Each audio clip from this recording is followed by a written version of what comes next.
신앙생활을 하다 보면 하나님의 음성을 듣고 싶다는 마음이 더 커질 때가 있습니다. 중요한 선택 앞에서든 반복되는 고민 속에서든 분명한 인도가 있기를 바라는 마음은 자연스러운 것입니다. 그래서 우리는 더 기도하고 더 묻고 더 애쓰게 됩니다. 그런데 이상하게도 그렇게 애쓸수록 하나님의 음성이 더 흐릿하게 느껴질 때가 있습니다. 열심히 구하는데도 마음은 복잡해지고 생각은 더 많아지고 무엇이 하나님의 뜻인지 오히려 헷갈려질 때가 있습니다. 그럴 때 우리는 보통 이렇게 생각합니다. 내가 아직 충분하지 않아서 그렇구나. 더 채워야 하나님의 음성이 들리겠지라고 말입니다. 그래서 말씀을 더 읽고 정보를 더 찾고 조언을 더 많이 구합니다. 물론 그런 노력은 필요합니다. 하지만 때로는 하나님의 음성이 안 들리는 이유가 부족해서가 아니라 너무 많이 붙들고 있기 때문일 수도 있습니다. 마음이 가득 차 있으면 아무리 좋은 말이 와도 들어올 자리가 없습니다. 하나님의 음성은 우리가 무언가를 더 쌓아 올릴 때보다 내려놓을 때 더 선명해질 때가 많습니다. 정리되지 않은 생각, 조급한 결론, 반복되는 염려가 마음을 가득 채우고 있으면 하나님의 인도는 쉽게 묻혀버립니다. 그래서 오늘은 하나님의 음성을 더 잘 듣기 위해 무엇을 더 해야 하는지가 아니라 무엇을 내려놓고 정리해야 하는지를 함께 생각해 보려고 합니다. 첫째, 하나님의 음성은 채워야 들리는 것이 아니라 비워야 들립니다. 우리는 하나님의 음성을 듣고 싶을수록 무엇인가를 더 채우려고 합니다. 말씀을 더 읽어야 할 것 같고, 기도의 시간을 더 늘려야 할 것 같고, 신앙적으로 더 준비가 되어야 들릴 것 같다고 생각합니다. 물론 말씀과 기도는 매우 중요합니다. 하지만 하나님의 음성이 들리지 않는 이유가 항상 부족함 때문은 아닙니다. 오히려 마음이 너무 많은 것으로 가득 차 있기 때문에 하나님의 음성이 들어올 자리가 없는 경우도 많습니다. 하루를 돌아보면 우리의 마음은 늘 분주합니다. 해야 할 일, 걱정되는 문제, 이미 정해놓은 결론, 놓치고 싶지 않은 기대들이 마음을 가득 채웁니다. 기도하는 시간에도 이 생각들은 쉽게 사라지지 않습니다. 하나님께 묻는 것 같지만 사실은 이미 마음속에서 답을 정해놓고 확인만 받으려는 경우도 있습니다. 그럴 때 하나님의 음성은 들리지 않는 것이 아니라 다른 소리에 가려 잘 들리지 않는 것에 가깝습니다. 하나님은 큰 소리로 우리를 밀어붙이듯 말씀하지 않습니다. 오히려 아주 조용하게, 그러나 분명하게 말씀하실 때가 많습니다. 그래서 마음이 복잡할수록, 생각이 많을수록 하나님의 음성은 더 흐릿하게 느껴집니다. 이때 필요한 것은 더 채우는 것이 아니라 잠시 멈추고 비우는 것입니다. 지금 내 마음을 가장 많이 차지하고 있는 생각이 무엇인지, 하나님 앞에서 내려놓지 못하고 붙들고 있는 것이 무엇인지 돌아봐야 합니다. 비운다는 것은 아무것도 하지 않는다는 뜻이 아닙니다. 마음의 우선순위를 정리하는 것입니다. 하나님께서 말씀하시기도 전에 내 생각이 먼저 앞서고 있다면 그 생각을 잠시 내려놓아야 합니다. 이 방향이어야만 한다는 고집, 이렇게 되어야 한다는 조급함, 이 문제만 해결되면 괜찮아질 것이라는 집착을 하나님 앞에 내려놓아야 합니다. 그때 비로소 마음에 여백이 생기고 하나님의 인도가 들어올 공간이 생깁니다. 하나님의 음성은 준비가 완벽할 때 들리는 것이 아닙니다. 오히려 내가 확신을 내려놓고 잘 모르겠다는 자리에 설 때 더 선명해질 때가 많습니다. 하나님 앞에서 비워진 마음은 연약해 보이지만 그 자리가 하나님의 음성을 가장 잘 담아내는 자리입니다. 그래서 하나님의 음성을 듣고 싶다면 무엇을 더 가져야 하는지보다 무엇을 내려놓아야 하는지를 먼저 점검해야 합니다. 비워진 마음 위에 하나님은 필요한 만큼만 가장 정확한 때에 말씀해 주십니다. 둘째, 정답을 찾으려는 태도를 잠시 내려놓아야 합니다. 우리는 하나님의 음성을 듣고 싶을 때 종종 하나의 정답을 기대합니다. 이 길이 맞는지, 저 선택이 옳은지, 지금 결단해야 하는지 기다려야 하는지 분명한 답을 원합니다. 그래서 기도하면서도 마음 한쪽에는 이미 정해놓은 선택지가 있고 하나님께서 그중 하나의 동그라미를 쳐주시기를 바라는 마음이 자리 잡고 있습니다. 이런 태도는 자연스럽고 이해할 수 있지만 그 상태에서는 하나님의 음성이 선명해지기 어렵습니다. 정답을 찾으려는 마음이 강해질수록 우리는 하나님 앞에서 조용해지기보다 더 바빠집니다. 말씀을 읽어도 이 말씀이 어떤 결론을 말해주는지부터 찾고 기도 중에도 왜 아직 답을 안 주시는지 마음이 급해집니다. 그러다 보면 하나님의 음성을 듣기보다 내 상황을 해결해 줄 문장을 골라내는 데 더 집중하게 됩니다. 그 순간 기도는 대화가 아니라 선택지를 확인하는 과정처럼 변해버립니다. 하나님은 언제나 한 문장으로 답을 주시는 분은 아닙니다. 때로는 방향만 보여주시고 걸어가는 과정 속에서 조금씩 분별하게 하십니다. 그런데 우리가 정답을 먼저 붙들고 있으면 하나님이 주시는 미묘한 인도는 쉽게 지나쳐버립니다.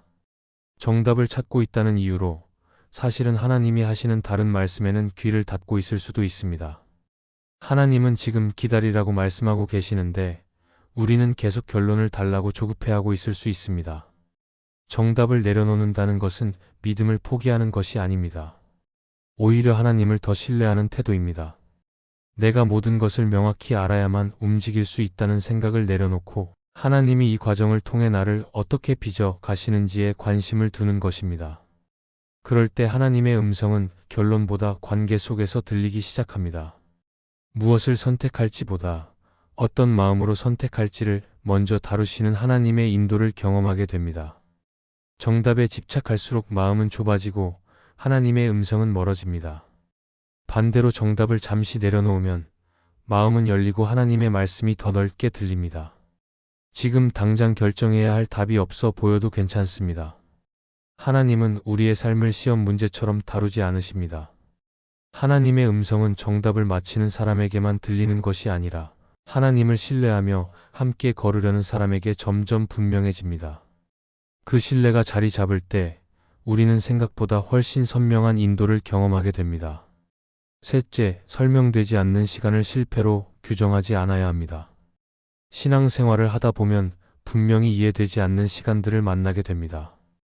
기도했는데 상황이 달라지지 않고 애썼는데 길이 더 막힌 것처럼 느껴질 때가 있습니다. 하나님의 뜻을 구하며 여기까지 왔는데 지금 이 자리가 맞는지조차 헷갈릴 때도 있습니다. 그럴 때 우리는 쉽게 생각합니다.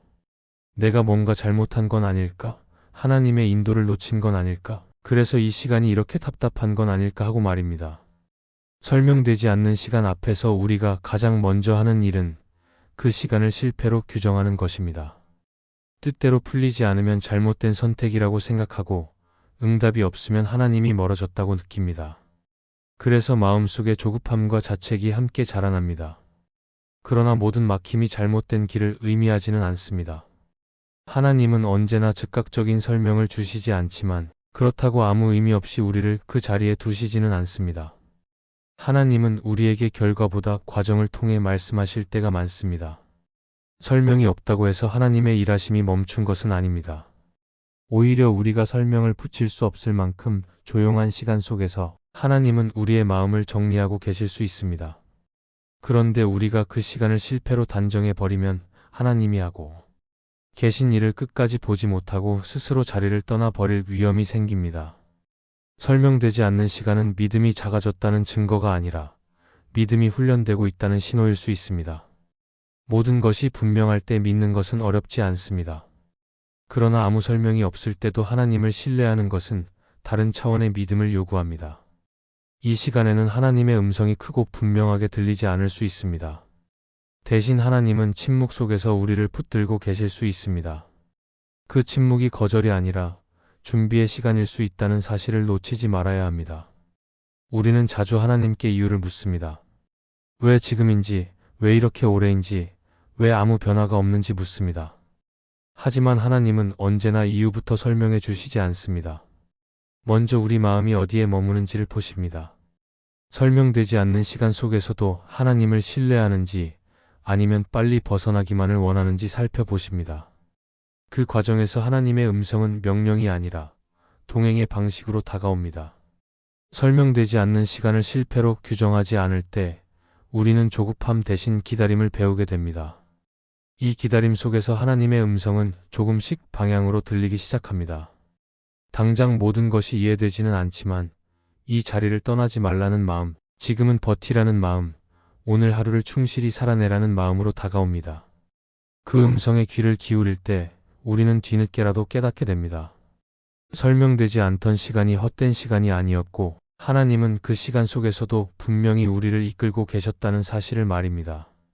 넷째, 반복되는 염려를 하나님 앞에 내려놓아야 합니다.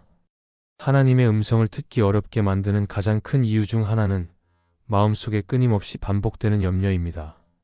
염려는 한 번 지나가는 생각이 아니라 마음속에 자리를 잡고 계속해서 말을 겁니다. 아직 일어나지 않은 일을 미리 끌어와 걱정하게 만들고 최악의 상황을 상상하게 하며 마음을 쉬지 못하게 합니다. 그래서 우리는 기도하면서도 하나님 말씀보다 염려의 소리를 더 크게 듣게 됩니다. 염려가 많아질수록 하나님의 음성은 멀어지는 것처럼 느껴집니다.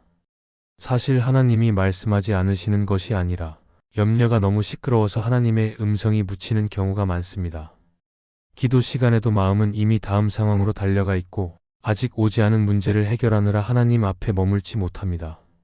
하나님께 맡긴다고 말은 하지만 마음은 계속해서 계산하고 대비하고 통제하려고 합니다. 그 상태에서는 하나님의 인도를 조용히 기다리기가 어렵습니다. 염려를 내려놓는다는 것은 아무 생각도 하지 않는다는 뜻이 아닙니다. 책임을 버리거나 현실을 외면하는 것도 아닙니다. 염려를 내려놓는다는 것은 내가 붙들고 있던 통제권을 하나님께 다시 돌려드리는 것입니다. 이 문제의 결과를 내가 끝까지 책임지려는 마음을 내려놓고 하나님이 이 과정을 어떻게 이끌어 가시는지 신뢰하는 자리로 돌아오는 것입니다. 그 자리에 설 때 비로소 하나님의 음성이 들릴 공간이 생깁니다. 팀 켈러는 그의 책 기도에서 이렇게 말합니다. 기도는 하나님께 정보를 전달하는 시간이 아니라 하나님께 신뢰를 드리는 시간이다. 이 말처럼 하나님은 우리가 염려를 다 정리해서 오기를 기다리시는 분이 아닙니다.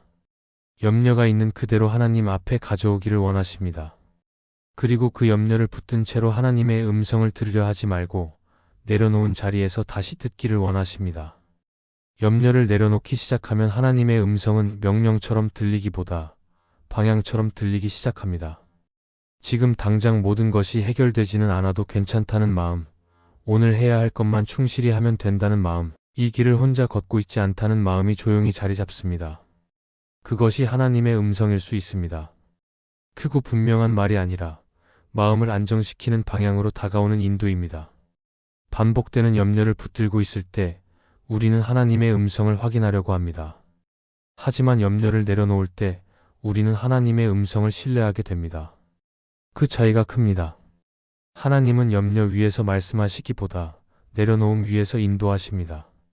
그래서 하나님의 음성을 더 선명하게 듣고 싶다면 더 많이 생각하기보다 더 많이 맡기는 연습을 해야 합니다. 염려를 내려놓은 자리에서 하나님의 음성은 생각보다 훨씬 조용하고 분명하게 우리를 이끌어가고 있습니다. 이 말씀이 마음의 은혜가 되셨다면 좋아요와 구독으로 함께 해주세요. 그리고 댓글에 아멘이라고 남겨주시면 하나님의 은혜가 더 많은 사람들에게 전해질 것입니다. 여러분의 삶 위에 하나님의 은혜가 언제나 함께 하시기를 바랍니다.